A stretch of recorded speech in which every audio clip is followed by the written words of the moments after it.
ਸਾਰੇ ਭੈਣ ਭਰਾਵਾਂ ਨੂੰ ਅੱਜ ਦੇ ਦਿਨ ਦੇ ਨਿਮਿਤ ਮੈਂ ਜੈ ਮਸੀਹ ਦੀ ਆਖਦਾ ਹਾਂ। ਅਸੀਂ ਅੱਜ ਦੇ ਵਚਨ ਨੂੰ ਪੜ੍ਹਨ ਤੋਂ ਪਹਿਲਾਂ, ਸਮਝਣ ਤੋਂ ਪਹਿਲਾਂ ਪ੍ਰਾਰਥਨਾ ਵਿੱਚ ਜਾਵਾਂਗੇ। ਦਿਆਲੂ ਪ੍ਰਭੂ, ਅਸੀਂ ਤੇਰਾ ਧੰਨਵਾਦ, ਤੇਰੀ ਮਹਿਮਾ, ਤੇਰੀ ਵਡਿਆਈ, ਤੇਰੀ ਉਸਤਤ ਕਰਦੇ ਹਾਂ। ਤੂੰ ਰਾਜਿਆਂ ਦਾ ਰਾਜਾ ਹੈ, ਪ੍ਰਭੂਆਂ ਦਾ ਪ੍ਰਭੂ, ਸਰਵ ਸ਼ਕਤੀਮਾਨ, ਸਰਵ ਵਿਆਪੀ, ਸਰਵੱਗ ਪਰਮੇਸ਼ਰ ਹੈ। ਤੂੰ ਸਾਨੂੰ ਨਾ ਤਾਂ ਕਦੇ ਛੱਡਦਾ ਹੈ, ਨਾ ਕਦੇ ਤਿਆਗਦਾ ਹੈ। ਹਮੇਸ਼ਾ ਸਾਡੇ ਨਾਲ ਵਫਾਦਾਰ ਰਹਿੰਦਾ ਹੈ ਅਤੇ ਆਪਣੀ ਭਲਾਈ ਨੂੰ ਨਿਤ ਪ੍ਰਤੀ ਦਿਨ ਆਪਣੇ ਪੁੱਤਰ ਦੇ ਰਾਹੀਂ ਸਾਡੇ ਜੀਵਨ ਦੇ ਵਿੱਚ ਪ੍ਰਗਟ ਕਰਦਾ ਹੈ। ਅਸੀਂ ਉਸ ਦੇ ਲਈ ਤੇਰਾ ਧੰਨਵਾਦ ਕਰਦੇ ਹਾਂ। ਅੱਜ ਦੇ ਵਚਨ ਦੇ ਭੇਤ ਨੂੰ ਸਮਝਣ ਦੇ ਲਈ, ਅੱਜ ਦੇ ਵਚਨ ਦੇ ਭੇਤ ਨੂੰ ਜਾਣਨ ਦੇ ਲਈ, ਸਾਨੂੰ ਉਸ ਦੇ ਅਨੁਸਾਰ ਜੀਵਨ ਬਤੀਤ ਕਰਨ ਦੇ ਲਈ ਸਾਡੀ ਮਦਦ ਕਰ, ਤਾਂ ਕਿ ਤੇਰਾ ਨਾਮ ਸਾਡੇ ਜੀਵਨ ਦੇ ਵਿੱਚ ਉੱਚਾ ਹੋ ਸਕੇ ਔਰ ਤੇਰੇ ਹੀ ਨਾਮ ਨੂੰ ਮਹਿਮਾ ਅਤੇ ਵਡਿਆਈ ਮਿਲੇ। ਅਜਿਹਾ ਹੋਣ ਦੇ ਲਈ ਪਰਮੇਸ਼ਰ ਤੂੰ ਸਾਡੀ ਮਦਦ ਕਰ। ਸੁਣਨ ਵਾਲੇ ਨੂੰ ਅਤੇ ਬੋਲਣ ਵਾਲੇ ਨੂੰ ਦੋਨਾਂ ਨੂੰ ਤੇਰੇ ਹੱਥਾਂ ਵਿੱਚ ਸੌਂਪਦੇ ਹੋਏ ਬੇਨਤੀ ਮਸੀਹ ਯਸੂ ਦੇ ਪਵਿੱਤਰ ਤੇ ਸਮਰਥੀ ਨਾਮ ਵਿੱਚ ਮੰਗਦੇ ਹਾਂ, ਆਮੇਨ। ਪਿਆਰੇ ਅਜ਼ੀਜ਼, ਅੱਜ ਦਾ ਵਚਨ ਦਾ ਜੋ ਮੈਂ ਆਪ ਦੇ ਨਾਲ ਵਾਰਤਾਲਾਪ ਕਰਨ ਜਾ ਰਿਹਾ ਹਾਂ, ਉਹ ਵਚਨ ਦਾ ਵਾਰਤਾਲਾਪ ਜੋ ਹੈ ਉਹ ਹੈ ਪੁੱਤਰ ਦਾ ਪਿਤਾ ਦੇ ਨਾਲ ਸੰਬੰਧ। ਪੁੱਤਰ ਦਾ ਪਿਤਾ ਦੇ ਨਾਲ ਸੰਬੰਧ। ਮੈਂ ਪਿਛਲੇ ਦਿਨਾਂ ਤੋਂ ਲਗਾਤਾਰ ਇਸ ਗੱਲ ਦੇ ਉੱਤੇ ਆਪ ਦੇ ਨਾਲ ਪਰਮੇਸ਼ਰ ਦੇ ਭੇਤ ਦੇ ਨਿਮਿਤ ਗੱਲਾਂ ਕਰਦਾ ਆ ਰਿਹਾ ਹਾਂ ਕਿ ਸਾਡਾ ਪਿਤਾ ਦੇ ਨਾਲ ਕੀ ਰਿਸ਼ਤਾ ਹੈ, ਜਿਸ ਨੂੰ ਮੈਂ ਯਹੋਨਾ 4 ਅਧਿਆਏ ਉਸ ਦੀ 21 ਤੋਂ 24 ਆਇਤਾਂ ਦੇ ਵਿੱਚੋਂ ਲਿਆ, ਜਿਸ ਦੇ ਵਿੱਚ ਪਹਿਲਾਂ ਅਸੀਂ ਆਪਣੇ ਆਪ ਦੀ ਪਛਾਣ ਕੀਤੀ ਹੈ ਔਰ ਉਸ ਤੋਂ ਬਾਅਦ ਅਸੀਂ ਇਹ ਦੇਖਿਆ ਹੈ ਕਿ ਅਸੀਂ ਪਾਪੀ ਹਾਂ ਔਰ ਪਰਮੇਸ਼ਰ ਨੇ ਸਾਡੇ ਲਈ ਉਸ ਪਾਪ ਤੋਂ ਬਚਣ ਦੇ ਲਈ ਆਪਣਾ ਉਪਰਾਲਾ ਕੀਤਾ ਕਿ ਸਾਡਾ ਸੰਬੰਧ ਪਿਤਾ ਦੇ ਨਾਲ ਹੋਵੇ ਔਰ ਅਸੀਂ ਉਸ ਪੁੱਤਰ ਨੂੰ ਪਛਾਣੀਏ। ਹੁਣ ਤੱਕ ਅਸੀਂ ਪੁੱਤਰ ਨੂੰ ਪਛਾਣਦੇ ਆ ਰਹੇ ਹਾਂ, ਯਿਸੂ ਮਸੀਹ ਨੂੰ, ਕਿ ਉਹ ਕਿਸ ਤਰ੍ਹਾਂ ਸਾਡੇ ਵਿੱਚ ਪਰਮੇਸ਼ਰ ਹੋ ਕੇ ਪੁੱਤਰ ਦਾ ਕੰਮ ਸਾਡੇ ਵਿੱਚ ਕਰ ਰਿਹਾ ਹੈ। ਅਸੀਂ ਅੱਜ ਦੇਖਾਂਗੇ ਪੁੱਤਰ ਦਾ ਪਿਤਾ ਦੇ ਨਾਲ ਸੰਬੰਧ, ਜਿਸ ਦੇ ਨਾਲ ਮੈਂ ਪੁੱਤਰ ਬਣ ਸਕਿਆ। ਅਸੀਂ ਉਸ ਦੇ ਬਾਰੇ ਇੱਥੇ ਕੁਝ ਸੱਚਾਈ ਨੂੰ ਵੇਖਾਂਗੇ। ਇਸ ਸੱਚਾਈ ਨੂੰ ਵੇਖਣ ਤੋਂ ਪਹਿਲਾਂ ਮੈਂ ਯਹੋਨਾ ਦੀ ਪਹਿਲੀ ਪੱਤਰੀ ਉਸ ਦਾ 1-2 ਅਧਿਆਏ ਉਸ ਦੀ 23 ਆਇਤ ਦੇ ਉੱਤੇ ਆਪ ਦੇ ਨਾਲ ਰੂਬਰੂ ਹੋ ਰਹੇ ਹਾਂ। ਇੱਥੇ ਲਿਖਿਆ ਹੈ, ਹਰੇਕ ਜੋ ਪੁੱਤਰ ਦਾ ਇਨਕਾਰ ਕਰਦਾ ਹੈ ਉਹਦੇ ਪਿਤਾ ਉਹਦੇ ਕੋਲ ਨਹੀਂ। ਜਿਹੜਾ ਪੁੱਤਰ ਨੂੰ ਮੰਨ ਲੈਂਦਾ ਹੈ, ਪਿਤਾ ਉਹਦੇ ਕੋਲ ਹੈ। ਬੜਾ ਸਾਫ਼ ਹੈ। ਔਰ ਇਹ ਯਹੋਨਾ ਜਦੋਂ ਲਿਖ ਰਿਹਾ ਹੈ, ਬਹੁਤ ਜ਼ਿਆਦਾ ਬਜ਼ੁਰਗ ਹੈ। ਬਜ਼ੁਰਗੀ ਦੇ ਵਿੱਚ ਪਰਮੇਸ਼ਵਰ ਨੇ ਉਸ ਨੂੰ ਜੇਲ੍ਹ ਦੇ ਵਿੱਚ ਇਸ ਭੇਤ ਨੂੰ ਉਸ ਨੂੰ ਦਿੱਤਾ ਔਰ ਉਸ ਬਜ਼ੁਰਗੀ ਦੇ ਵਿੱਚ ਉਹ ਬਜ਼ੁਰਗ ਹੋ ਕੇ ਜਦੋਂ ਇਹ ਗੱਲ ਪਰਮੇਸ਼ਵਰ ਦੇ ਆਤਮਾ ਦੇ ਵਿੱਚ ਹੋ ਕੇ ਮੇਰੇ ਅਤੇ ਆਪ ਦੇ ਲਈ ਪ੍ਰਗਟ ਕਰ ਰਿਹਾ ਹੈ, ਤਾਂ ਉਹ ਕਹਿ ਰਿਹਾ ਹੈ, ਹਰੇਕ ਜੋ ਪੁੱਤਰ ਦਾ ਇਨਕਾਰ ਕਰਦਾ ਹੈ, ਪਿਤਾ ਉਹਦੇ ਕੋਲ ਨਹੀਂ। ਸੰਬੰਧ ਦੀ ਗੱਲ ਹੈ। ਹਰੇਕ ਜੋ ਪੁੱਤਰ ਦਾ ਇਨਕਾਰ ਕਰਦਾ ਹੈ, ਇਹਦਾ ਮਤਲਬ ਪੁੱਤਰ ਦਾ ਇਨਕਾਰ ਕਰਨਾ ਪਰਮੇਸ਼ਰ ਦਾ ਇਨਕਾਰ ਕਰਨਾ। ਔਰ ਜੇ ਅਸੀਂ ਪੁੱਤਰ ਦਾ ਇਨਕਾਰ ਕਰ ਰਹੇ ਹਾਂ, ਪਰਮੇਸ਼ਰ ਦਾ ਇਨਕਾਰ ਕਰਤਾ, ਨੈਚੁਰਲੀ ਹੈ ਕਿ ਪਿਤਾ ਸਾਡੇ ਕੋਲ ਹੈ ਨਹੀਂ। ਇਸ ਗੱਲ ਨੂੰ ਸਮਝਣ ਦੇ ਲਈ ਮੈਂ ਯਹੋਨਾ ਦੀ ਅੰਜੀਲ ਉਸ ਦਾ 5 ਅਧਿਆਏ ਉਸ ਦੀ 18 ਆਇਤ ਨੂੰ ਆਪ ਦੇ ਅੱਗੇ ਪੜਾਂਗਾ, ਜਿਸ ਦੇ ਵਿੱਚ ਜੂਇਸ਼ ਲੋਕਾਂ ਨੇ ਪ੍ਰਭੂ ਯਿਸੂ ਮਸੀਹ ਨੂੰ ਪਰਮੇਸ਼ਰ ਮੰਨਣ ਤੋਂ ਇਨਕਾਰ ਕੀਤਾ। ਇੱਥੇ ਸਾਫ਼ ਤੌਰ ਤੇ 18 ਆਇਤ ਦੇ ਵਿੱਚ ਕਹਿੰਦਾ ਹੈ, ਇਸ ਕਾਰਨ ਯਹੂਦੀ ਹੋਰ ਵੀ ਉਹਦੇ ਮਾਰ ਸੁੱਟਣ ਦੇ ਮਗਰ ਪਏ, ਕਿਉਂ ਉਹ ਕੇਵਲ ਸਬਤ ਦੇ ਦਿਨ ਨੂੰ ਨਹੀਂ ਟਾਲਦਾ ਸੀ, ਸਗੋਂ ਪਰਮੇਸ਼ਰ ਨੂੰ ਆਪਣਾ ਪਿਤਾ ਕਹਿ ਕੇ ਆਪਣੇ ਆਪ ਨੂੰ ਪਰਮੇਸ਼ਰ ਦੇ ਤੁੱਲ ਬਣਾਉਂਦਾ ਸੀ। ਇਹਦਾ ਮਤਲਬ ਪ੍ਰਭੂ ਯਿਸੂ ਮਸੀਹ ਦੇ ਲਈ ਯਹੂਦੀ ਲੋਕ ਕੀ ਕਹਿੰਦੇ ਸੀ? ਇੱਕ ਤਾਂ ਸ਼ਰਾਂ ਨੂੰ ਤੋੜ ਰਿਹਾ, ਸਬਤ ਦੇ ਦਿਨ ਦੇ ਉੱਤੇ ਉਹ ਗਲਤ ਗੱਲ ਕਰ ਰਿਹਾ। ਦੂਸਰੀ ਗੱਲ ਉਹ ਦੱਸ ਰਿਹਾ ਹੈ ਕਿ ਪਰਮੇਸ਼ਰ ਨੂੰ ਪਿਤਾ ਕਹਿ ਕੇ ਸੰਬੋਧਨ ਕਰ ਰਿਹਾ ਹੈ। ਮੈਂ ਇਸ ਗੱਲ ਨੂੰ ਜਦੋਂ ਪੜ੍ਹਦਾ ਹਾਂ ਤਾਂ ਯਹੂਦੀ ਲੋਕਾਂ ਦੇ ਬਾਰੇ ਮੈਂ ਸਮਝਦਾ ਕਿ ਯਹੂਦੀ ਲੋਕ ਇੱਕ ਹੀ ਪਰਮੇਸ਼ਰ ਦੇ ਬਾਰੇ ਜਾਣਦੇ ਸੀ, ਜਿਹਦੇ ਬਾਰੇ ਵਿਵਸਥਾ ਸਾਰ ਦੀ ਪੁਸਤਕ ਉਸਦਾ 6 ਅਧਿਆਏ ਦੇ ਵਿੱਚ ਲਿਖਿਆ, ਹੇ ਇਸਰਾਇਲ ਸੁਣ, ਤੇਰਾ ਪਰਮੇਸ਼ਰ ਇੱਕੋ ਪਰਮੇਸ਼ਰ ਹੈ। ਇਹਦਾ ਮਤਲਬ ਉਹ ਇੱਕ ਪਰਮੇਸ਼ਰ, ਹੋਰ ਕਿਸੇ ਨੂੰ ਜਾਣਦੇ ਨਹੀਂ ਸੀ, ਉਹਨਾਂ ਨੂੰ ਕਿਸੇ ਦੇ ਨਾਲ ਕੋਈ ਮਤਲਬ ਨਹੀਂ ਸੀ। ਉਹ ਯਿਸੂ ਮਸੀਹ ਨੂੰ ਜਦੋਂ ਆਪਣੇ ਆਪ ਨੂੰ ਪਰਮੇਸ਼ਰ ਤਬ ਕਰਕੇ ਪ੍ਰਗਟ ਕਰ ਰਿਹਾ ਸੀ ਤਾਂ ਉਸ ਨੂੰ ਮੰਨ ਨਹੀਂ ਰਹੇ ਸੀ।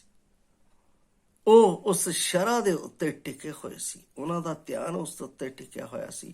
ਜੋ ਨਬੀਆਂ ਨੇ ਗੱਲਾਂ ਕਹੀਆਂ ਸੀ, ਜੋ ਨਬੀਆਂ ਨੇ ਵਿਚਾਰ ਕਹੇ ਸੀ, ਜੋ ਨਬੀਆਂ ਨੇ ਗੱਲਾਂ ਦੱਸੀਆਂ ਸੀ, ਉਹਨਾਂ ਦਾ ਧਿਆਨ ਉਹਦੇ ਤੇ ਵੀ ਨਹੀਂ ਜਾ ਰਿਹਾ ਸੀ। ਉਹਨਾਂ ਦਾ ਬਸ ਕਿਸ ਚੀਜ਼ ਤੇ ਫੋਕਸ ਸੀ? ਇਸ ਗੱਲ ਦੇ ਉੱਤੇ ਫੋਕਸ ਸੀ ਕਿ ਇਸਰਾਇਲ ਦਾ ਪਰਮੇਸ਼ਰ ਇੱਕੋ ਪਰਮੇਸ਼ਰ। ਇਹ ਆਪਣੇ ਆਪ ਨੂੰ ਪਰਮੇਸ਼ਰ ਕਿਉਂ ਕਹਿ ਰਿਹਾ? ਇਹ ਪਰਮੇਸ਼ਰ ਦੇ ਬਣਾਏ ਹੋਏ ਨਿਯਮਾਂ ਨੂੰ ਕਿਉਂ ਤੋੜ ਰਿਹਾ? ਇਹ ਆਪਣੇ ਆਪ ਨੂੰ ਪਿਤਾ ਕਿਉਂ ਕਹਿ ਰਿਹਾ? ਇਹਦਾ ਮਤਲਬ ਪ੍ਰਭੂ ਯਿਸੂ ਮਸੀਹ ਦੇ ਉੱਤੇ ਜੋ ਵਿਰੋਧਾਭਾਸ ਇਸ ਜਗ੍ਹਾ ਦੇ ਉੱਤੇ ਪਿਤਾ ਅਤੇ ਪੁੱਤਰ ਦੇ ਸੰਬੰਧ ਦੇ ਵਿੱਚ ਆਇਆ, ਉਹਨਾਂ ਦੇ ਮਨ ਦੇ ਵਿੱਚ ਨਹੀਂ ਆਇਆ, ਕਿਉਂਕਿ ਉਹਨਾਂ ਦੇ ਮਨ ਢੀਠ ਹੋ ਚੁੱਕੇ ਸੀ। ਉਹ ਪਰਮੇਸ਼ਰ ਦੀ ਮੁਕਤੀ ਨੂੰ ਦੇਖ ਨਹੀਂ ਰਹੇ ਸੀ। ਜੋ ਪਿਤਾ ਪੁੱਤਰ ਦਾ ਸੰਬੰਧ ਹੈ ਉਸ ਨੂੰ ਉਹ ਜਾਣ ਨਹੀਂ ਰਹੇ ਸੀ। ਯਹੂਦੀ ਜਦੋਂ ਇੱਕ ਪਰਮੇਸ਼ਰ ਦੇ ਉੱਤੇ ਆਪਣਾ ਸੰਬੰਧ ਦੇ ਰਹੇ ਸੀ ਤਾਂ ਮੈਂ ਇਹ ਸਮਝਦਾ ਹਾਂ ਕਿ ਉਹ ਯਿਸੂ ਦੇ ਦਾਅਵੇ ਨੂੰ ਪਰਮੇਸ਼ਰ ਦੀ ਨਿੰਦਾ ਦੇ ਨਾਲ ਪ੍ਰਗਟ ਕਰ ਰਹੇ ਸੀ। ਪਰਮੇਸ਼ਰ ਦੀ ਦਾਅਵੇ ਜੋ ਉਸ ਦੇ ਵਿੱਚ ਪ੍ਰਗਟ ਹੋ ਰਹੇ ਸੀ ਉਸ ਨੂੰ ਉਹ ਨਿੰਦਾ ਦੇ ਨਾਲ ਸਮਝ ਰਹੇ ਸੀ।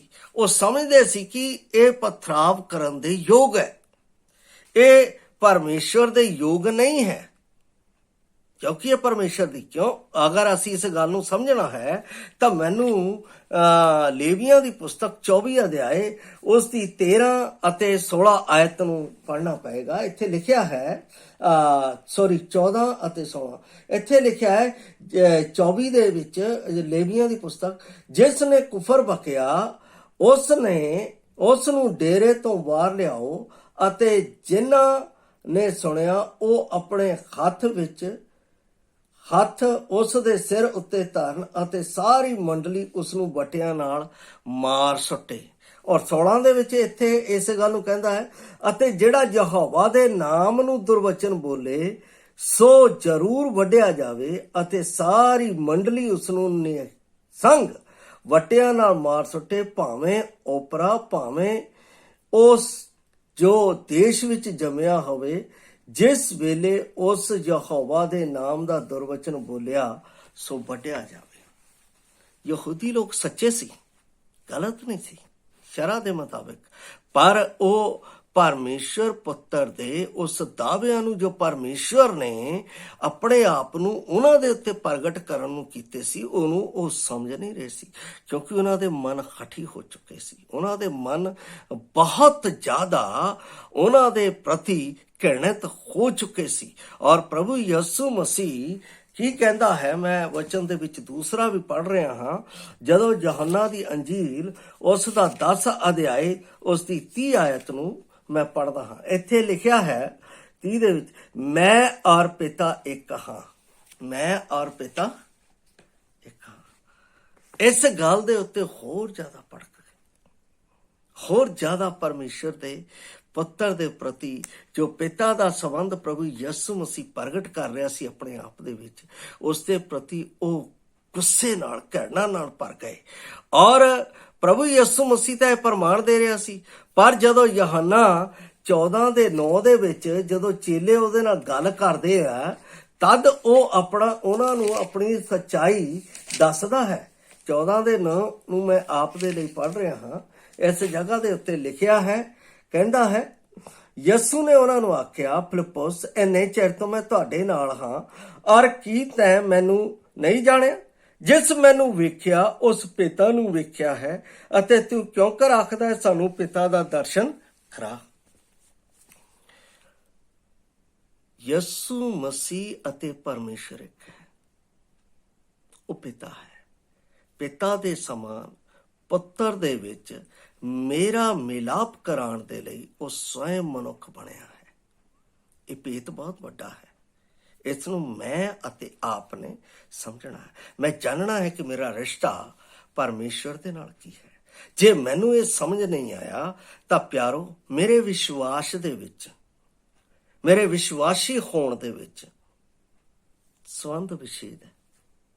ਫਿਰ ਮੈਂ ਪੁੱਤਰ ਦਾ ਹੱਕ ਜੋ ਮੈਨੂੰ ਮਿਲਿਆ, ਮੈਂ ਉਹ ਦੇ ਯੋਗ ਨਹੀਂ ਹਾਂ।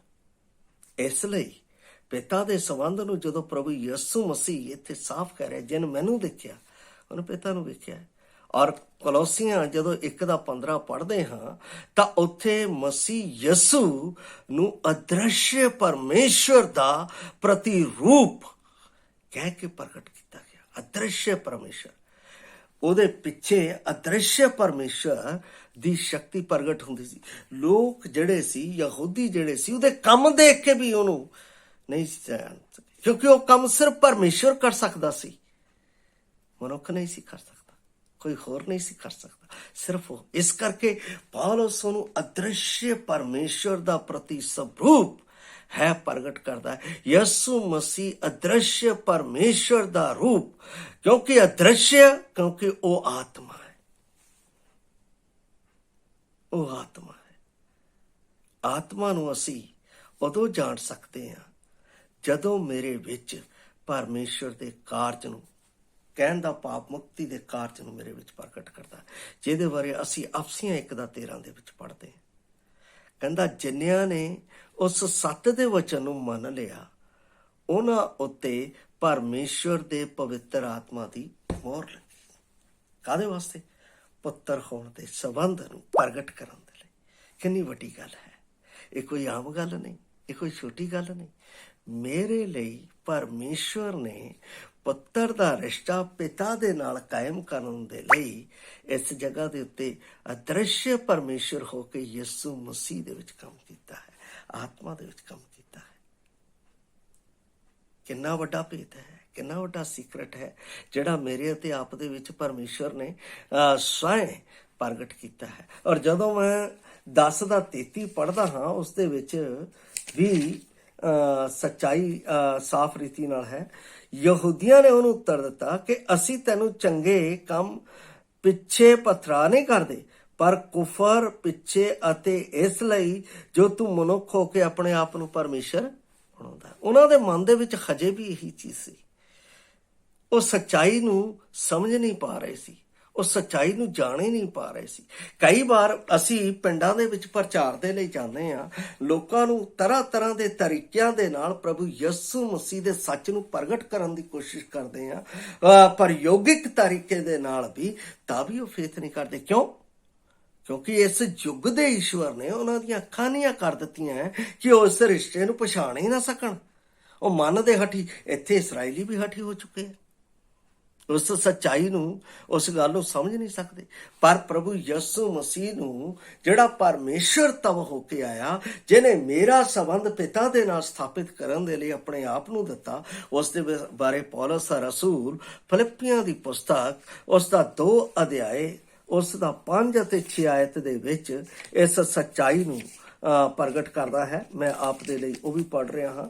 2 ਅਧਿਆਏ 5 ਅਤੇ ਉਸ ਦੀ 6 ਆਇਤ। ਇੱਥੇ ਲਿਖਿਆ ਹੈ, ਤੁਹਾਡਾ ਉਹ ਸੁਭਾਅ ਹੋਵੇ ਜੋ ਮਸੀਹ ਯਿਸੂ ਦਾ ਹੈ। ਸੰਬੰਧ ਦੇ ਪ੍ਰਤੀ ਹੈ। ਕਿਉਂ? ਕਿ ਉਸਨੇ ਪਰਮੇਸ਼ਵਰ ਦੇ ਸਰੂਪ ਹੋ ਕੇ ਪਰਮੇਸ਼ਵਰ ਦੇ ਤੁਲ ਹੋਣਾ ਕਬਜ਼ੇ ਰੱਖਣ ਦੀ ਚੀਜ਼ ਨਾ ਜਾਣਿਆ। ਇਹਦਾ ਮਤਲਬ ਪਰਮੇਸ਼ਵਰ ਪੁੱਤਰ ਨੇ ਪਿਤਾ ਦੇ ਨਾਲ ਮਿਲਣ ਦੇ ਲਈ ਮੇਰੇ ਜੀਵਨ ਦੇ ਵਿੱਚ ਆਪਣੇ ਪੁੱਤਰ ਦਾ ਪਵਿੱਤਰ ਸੁਭਾਅ, ਆਪਣੇ ਪੁੱਤਰ ਦੀ ਪਵਿੱਤਰਤਾ ਦਾ ਕਾਰਜ ਮੇਰੇ ਵਿੱਚ ਪਾ ਦਿੱਤਾ ਵਿਸ਼ਵਾਸ ਦੇ ਨਾਲ। ਮੈਂ ਇਸ ਨੂੰ ਬਹੁਤ ਕਰੀਬੀ ਨਾਲ ਸਮਝਦਾ ਹਾਂ। ਮੈਂ ਇਹਨਾਂ ਦਿਨਾਂ ਦੇ ਵਿੱਚ ਜਾਣਿਆ ਵੀ ਹੈ, ਇਹ ਕੋਈ ਆਮ ਗੱਲ ਨਹੀਂ ਹੈ ਕਿ ਪਿਤਾ ਦੇ ਨਾਲ ਸਾਡਾ ਰਿਸ਼ਤਾ ਕਿਸ ਤਰ੍ਹਾਂ ਪ੍ਰਭੂ ਯਿਸੂ ਮਸੀਹ ਨੇ ਜੋੜਿਆ।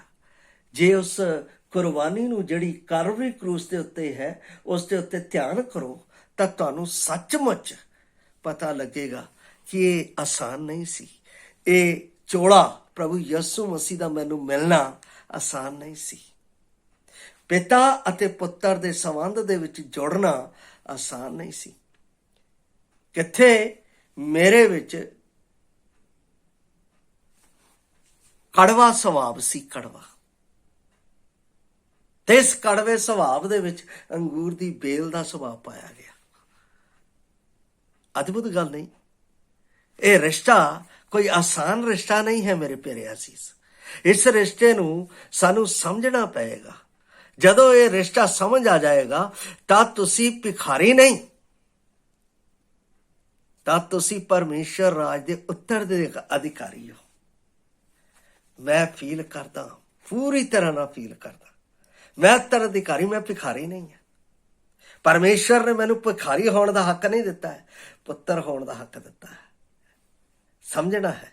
ਜੇ ਤੁਸੀਂ ਸਮਝ ਗਏ ਤਾਂ ਤੁਹਾਨੂੰ ਪਿਤਾ ਅਤੇ ਪੁੱਤਰ ਦਾ ਰਿਸ਼ਤਾ ਸਮਝ ਆ ਜਾਏਗਾ, ਔਰ ਫਿਰ ਤੁਸੀਂ ਕਿਸੇ ਵੀ ਜਗ੍ਹਾ ਦੇ ਉੱਤੇ ਆਪਣੇ ਆਪ ਨੂੰ ਇਕੱਲਾ ਮਹਿਸੂਸ ਨਹੀਂ ਕਰੋਗੇ। Our God is great God. ਮਹਾਨ ਹੈ ਉਹ ਪਰਮੇਸ਼ਰ ਜਿਸ ਨੇ ਮੇਰੇ ਨਾਲ ਅਜਿਹਾ ਬਰਤਨ ਵਰਤਿਆ ਹੈ, ਜੋ ਫਿਲਿੱਪੀਆਂ ਦੀ ਪੁਸਤਕ ਦੇ ਵਿੱਚ ਮੈਂ ਪੜ੍ਹਿਆ ਹੈ।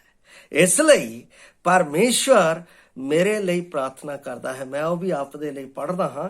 ਯਹੋਨਾ 17:5 ਦੇ ਵਿੱਚ ਉਹ ਮੇਰੇ ਲਈ ਕੀ ਕਹਿ ਰਿਹਾ ਹੈ? ਕਹਿੰਦਾ ਹੈ, ਹੁਣ ਹੇ ਪਿਤਾ, ਆਪਣੀ ਸੰਗਤ ਦੀ ਉਸ ਵਡਿਆਈ ਦੇ ਨਾਲ ਜੋ ਮੈਂ ਜਗਤ ਦੇ ਹੋਣ ਤੋਂ ਅੱਗੇ ਤੇਰੇ ਨਾਲ ਰੱਖਦਾ ਸਾਂ, ਮੇਰੀ ਵਡਿਆਈ ਪ੍ਰਗਟ ਕਰ। ਪਿਤਾ ਦੇ ਰਾਹੀਂ ਪੁੱਤਰ ਦੀ ਵਡਿਆਈ ਪ੍ਰਗਟ ਕਰਨਾ ਇਹ ਪਿਤਾ ਕਰ ਸਕਦਾ ਸੀ, ਤੇ ਉਹ ਹੱਕ ਮੈਨੂੰ ਉਸ ਦੇ ਵਿੱਚੋਂ ਮਿਲਿਆ ਹੈ, ਜਿਸ ਦੇ ਨਾਲ ਮੈਂ ਪਿਤਾ ਦੇ ਨੇੜੇ ਆਇਆ। ਔਰ ਮੈਨੂੰ ਪਛਾਣ ਹੁੰਦੀ ਹੈ ਕਿ ਯਿਸੂ ਮਸੀਹ ਹੀ ਪਰਮੇਸ਼ਰ ਹੈ, ਯਿਸੂ ਮਸੀਹ ਹੀ ਪਿਤਾ ਹੈ। ਇਹ ਮੈਨੂੰ ਪਛਾਣ ਹੁੰਦੀ ਹੈ। ਕਿੱਦਾਂ? ਜਦੋਂ ਮੈਂ ਯਹੋਨਾ ਦੀ ਅੰਜੀਲ ਉਸ ਦਾ 1 ਅਧਿਆਏ ਉਸ ਦੀ 1 ਅਤੇ ਇਹ ਪਹਿਲੀ ਆਇਤ ਨੂੰ ਪੜ੍ਹਦਾ ਹਾਂ ਤਾਂ ਉਹਦੇ ਵਿੱਚ ਲਿਖਿਆ ਹੈ ਸਾਫ਼ ਤੌਰ ਤੇ ਕਿ ਆਦ ਵਿੱਚ ਸ਼ਬਦ ਸੀ। ਇਹਦਾ ਮਤਲਬ ਸ਼ਬਦ ਯਿਸੂ ਮਸੀਹ ਸੀ। ਅੱਜ ਲੋਕੀ ਸ਼ਬਦ ਦੀਆਂ ਪਰਿਭਾਸ਼ਾਵਾਂ ਅਲੱਗ-ਅਲੱਗ ਦਿੰਦੇ ਆ। ਮੈਂ ਪਿੱਛੇ ਸ਼ਬਦ ਦੇ ਬਾਰੇ ਦੱਸ ਚੁੱਕਾ ਹਾਂ, ਮੈਨੂੰ ਬੋਲਣ ਦੀ ਲੋੜ ਨਹੀਂ। ਲੇਕਿਨ ਯਿਸੂ ਮਸੀਹ ਹੀ ਰੀਅਲ ਸ਼ਬਦ ਹੈ, ਜਿਸ ਦੇ ਵਿੱਚ ਜੀਵਨ ਹੈ, ਜਿਸ ਦੇ ਵਿੱਚ ਪਵਿੱਤਰਤਾ ਹੈ, ਜਿਸ ਦੇ ਵਿੱਚ ਸੱਚਾਈ ਹੈ। ਅਗਰ ਉਸ ਨੂੰ ਅਸੀਂ ਸਮਝ ਗਏ ਤਾਂ ਪਿਆਰੋ, ਪਿਤਾ ਅਤੇ ਪੁੱਤਰ ਦੇ ਸੰਬੰਧ ਨੂੰ ਵੀ ਮੈਨੂੰ ਅਤੇ ਆਪ ਨੂੰ ਸਮਝਣ ਨੂੰ ਦੇਰ ਨਹੀਂ ਲੱਗੇਗੀ। ਇਸ ਲਈ ਬਾਈਬਲ ਸਾਫ਼ ਰੀਤੀ ਨਾਲ ਪਹਿਲਾ ਯਹੋਨਾ 5:20, ਜਿਸ ਤਰ੍ਹਾਂ ਮੈਂ ਪਹਿਲਾਂ ਪੜ੍ਹ ਚੁੱਕਾ ਕਿ ਮੇਰਾ ਪਿਤਾ ਦੇ ਨਾਲ ਸੰਬੰਧ ਜੁੜਿਆ ਹੈ, ਉਸ ਦੇ ਵਿੱਚ ਉਹ ਕੀ ਕਹਿੰਦਾ ਹੈ? ਪਹਿਲਾ ਯਹੋਨਾ 5:20 ਮੈਂ ਆਪ ਦੇ ਲਈ ਪੜ੍ਹ ਰਿਹਾ ਹਾਂ। ਇੱਥੇ ਲਿਖਿਆ ਹੈ, ਆਖਰੀ ਪਲਾਂ ਦੇ ਵਿੱਚ ਜਦੋਂ ਯਹੋਨਾ ਜੇਲ੍ਹ ਦੇ ਵਿੱਚ ਸੀਗਾ ਤਦ ਉਹਨੇ ਲਿਖਿਆ, ਅਸੀਂ ਜਾਣਦੇ ਹਾਂ ਜੋ ਪਰਮੇਸ਼ਵਰ ਦਾ ਪੁੱਤਰ ਆਇਆ ਹੈ ਅਤੇ ਸਾਨੂੰ ਬੁੱਧੀ ਦਿੱਤੀ ਹੈ ਭਾਈ, ਅਸੀਂ ਉਸ ਸੱਚੇ ਨੂੰ ਜਾਣੀਏ ਅਤੇ ਅਸੀਂ ਉਸ ਸੱਚੇ ਵਿੱਚ ਅਰਥਾਤ ਉਸ ਦੇ ਪੁੱਤਰ ਯਿਸੂ ਮਸੀਹ ਵਿੱਚ ਹਾਂ। ਸੱਚਾ ਪਰਮੇਸ਼ਰ ਅਤੇ ਸਦੀਪਕ ਜਿਉਣ ਇਹੋ ਹੈ। ਦੇਖੋ ਕਿੰਨਾ ਵੱਡਾ ਭੇਤ। ਯਹੋਨਾ ਦੀ ਪੱਤਰੀ ਨਾਲ ਤਾਂ ਮੈਨੂੰ ਬਹੁਤ ਜ਼ਿਆਦਾ ਪਿਆਰ ਹੈ, ਲਗਾਵ ਹੈ, ਕਿਉਂਕਿ ਉਹਦੇ ਵਿੱਚ ਪ੍ਰੇਮ ਦੀਆਂ ਗੱਲਾਂ ਇੰਨੀਆਂ ਪਰਮੇਸ਼ਰ ਪੁੱਤਰ ਨੇ ਪ੍ਰਗਟ ਕੀਤੀਆਂ ਪਰਮੇਸ਼ਰ ਦੀਆਂ ਕਿ ਦਿਲ ਭਰ ਜਾਂਦਾ ਹੈ। ਔਰ ਜਦੋਂ ਦਿਲ ਭਰ ਜਾਂਦਾ ਫਿਰ ਸਮਝਦੇ ਅਸੀਂ ਪਿਤਾ ਤੇ ਪੁੱਤਰ ਦਾ ਸੰਬੰਧ। ਕਈ ਵਾਰ ਮੇਰੇ ਕੋਲ ਬੱਚੇ ਆਉਂਦੇ ਆ, ਮੈਂ ਉਹਨਾਂ ਨੂੰ ਗੋਦ 'ਚ ਖਿਡਾਉਂਦਾ ਹਾਂ। ਕਈ ਵਾਰ ਮੇਰੇ ਕੋਲ ਆਪਣਾ ਬੇਟੀ ਆਉਂਦੀ ਆ, ਉਹ ਮੇਰੇ ਕੋਲ ਆਪਣਾ ਬੈਠ ਜਾਂਦੀ। ਕਿੱਦਾਂ ਬੈਠਦੀ ਹੈ? ਐ ਨਹੀਂ ਡਰ ਕੇ ਬੈਠਦੀ, ਬੜੇ ਪਿਆਰ ਨਾਲ। ਕਿਉਂ? My father.